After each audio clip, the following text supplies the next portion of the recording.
Getty. David Cameron's memoirs are now expected to be published next year. Some of his detractors have suggested the delay is due to writer's block, but Cameron, who is being paid £800,000 by HarperCollins, tells me he has already completed 35 chapters and is merely being careful not to rush to the finish. There's no block, but you only do this once and I want to get it right, says DC, who expects the book to come out soon after March, the month Britain is due to leave the European Union. Cameron, 51, admits that initially he tended to be easily distracted from writing, but the task was made easier by his wife Samantha. It was she who suggested the purchase of the £25,000 shepherd's hut, placed in the garden of their Cotswolds home, to which he could take his laptop most mornings.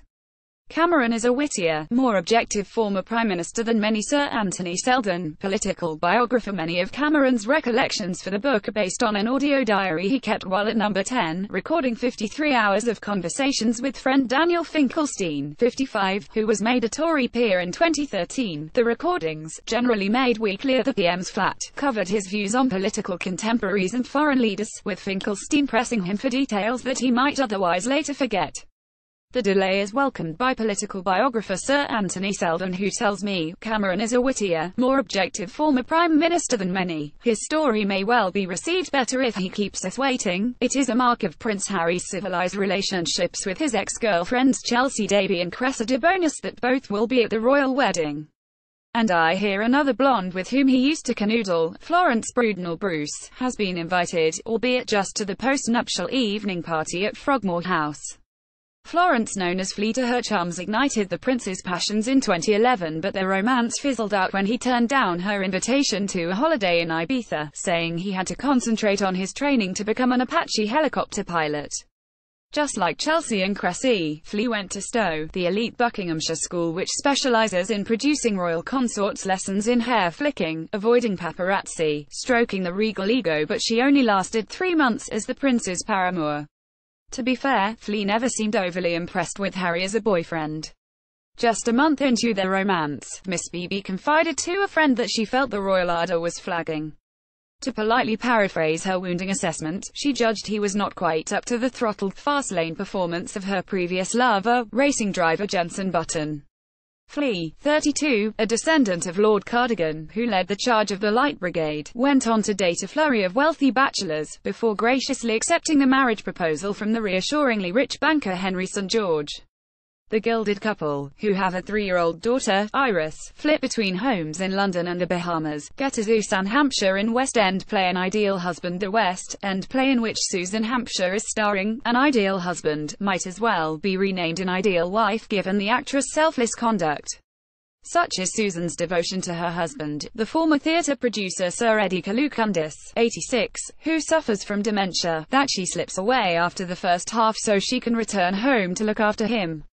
The character of Lady Markby, which she plays in the Oscar Wilde drama, only appears in the first half, enabling Susan to hurry back to the couple's home in Chelsea. Susan is utterly devoted to caring for Eddie and has been given permission by the producers to slip away when she needs to, says a fellow cast member.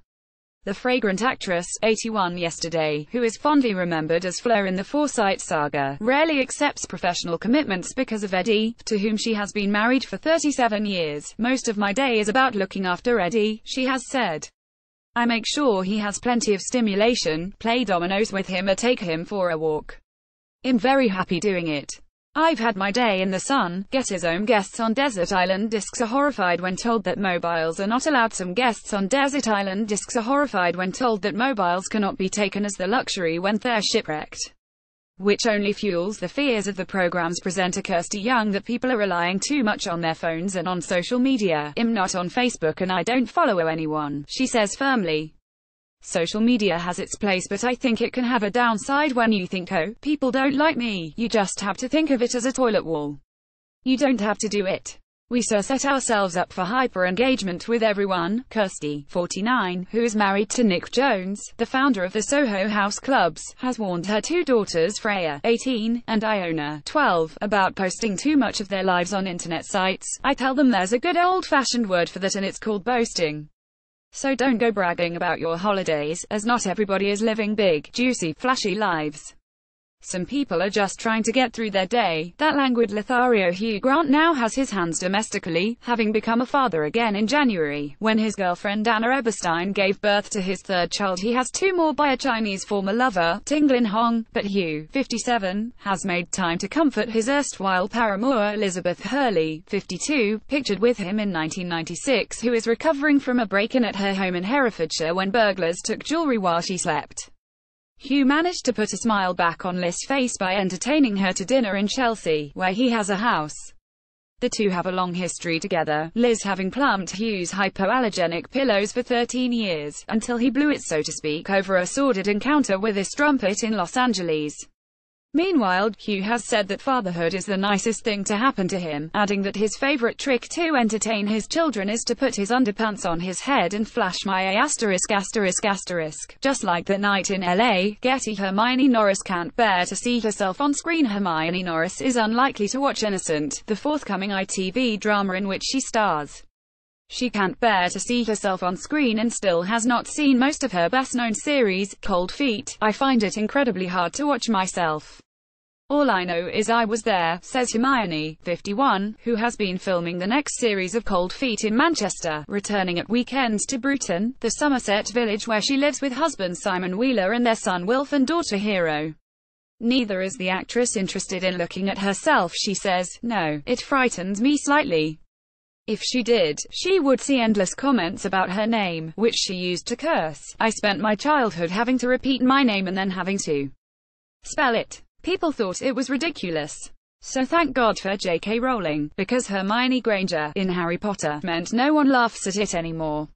Now every pet goldfish and hamster seems to be called Hermione. Getty. Marie Berry won't try horse meat in her recipes. Marie Berry is happy to try most ingredients in her recipes, but she draws the line at horse meat, because it reminds her of her childhood pony.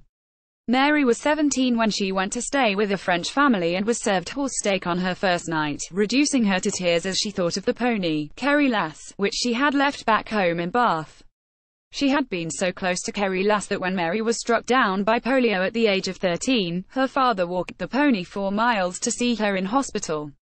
She recalls, "When I went on to France I cried all the way through that dinner. I thought I couldn't possibly eat horse and I wanted to go home.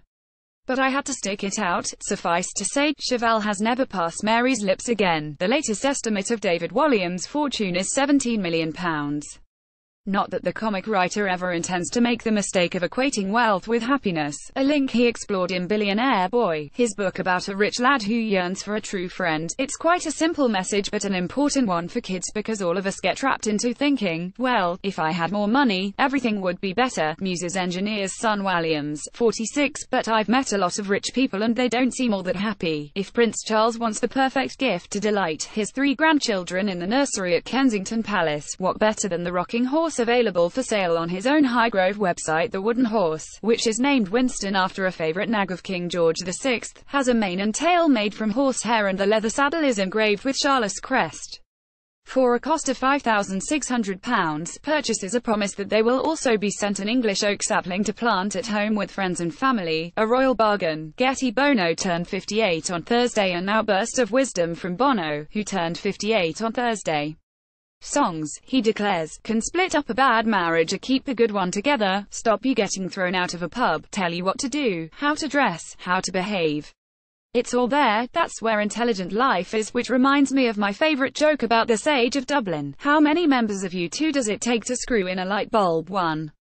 Bono holds the bulb and the world revolves around him. Mary Beard has been pondering on the psychology of how powerful women dress, with particular reference to Theresa May's shoes. The historian, 63, views the PM's use of kitten heels as a way of asserting her independence. I think SHES saying if I ******************************************************************** want to wear kitten heels, I will. Because I like them. I have very little sympathy with her politics, but I think SHES found her way of saying up yours to the blokes, or she could just like nice shoes. Of all the kitchen implements he owns, James Martin's most treasured possession is his grandmother's chopping board. She used to butter the bread for bacon sandwiches on it. Her bacon butties were the best in the world, recalls the Yorkshire-born foodie who still holds the world record for carrot chopping. He peeled and Cut up 22 in 1 minute. My granny was a huge influence on my love of food, because she was a wonderful cook and baker. The BBC's gung-ho globetrotter John Simpson did not receive the adulation he expected on a visit to his old college at Cambridge. Simpson recalls going back to see his English tutor, Arthur Sale, shortly after a particularly scary tour with the army in Afghanistan, which included a piece to camera as fighting went on around him. His tutor chastised him: "You split two infinitives when the guns were going off."